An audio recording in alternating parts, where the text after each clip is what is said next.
3. Assalamualaikum Bu Irma, nama saya Sadewi, saya kelas 3B. Saya ingin membuat asinan betawi. Ini bahan-bahannya.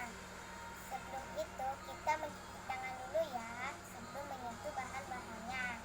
Di sini saya sudah mencuci tangan. Nah, di sini bahan-bahannya kita sebut dari sayur-sayuran, yaitu yang pertama ada kol yang sudah diiris-iris dan yang sudah dibersihkan.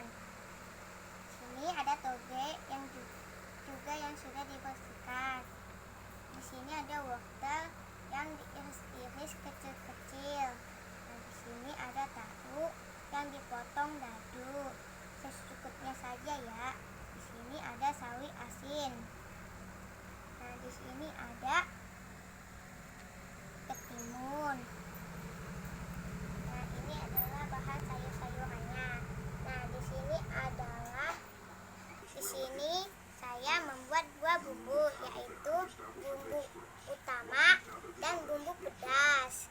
Bumbu utama terdiri dari bahan-bahannya yaitu 2 cabai dan kacang tanah yang sudah digoreng, asam jawa secukupnya, dan juga gula pasir secukupnya, garam secukupnya, dan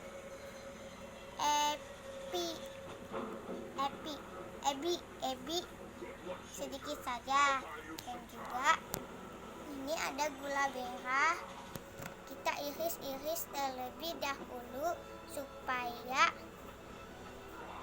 mudah dihancurkan.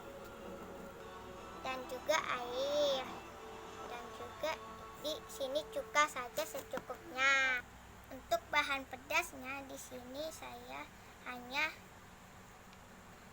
membutuhkan 5 cabai dan juga garam secukupnya dan juga air. Untuk bahan pelengkapnya di sini ada kacang tanah yang sudah digoreng dan juga kerupuk mie.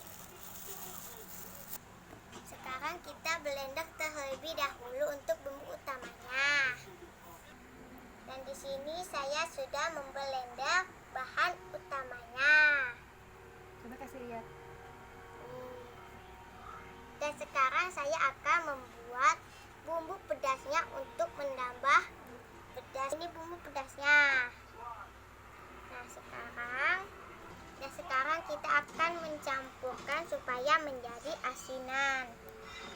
Yang pertama, kita perlu mangkok apa aja boleh ya. Dan di sini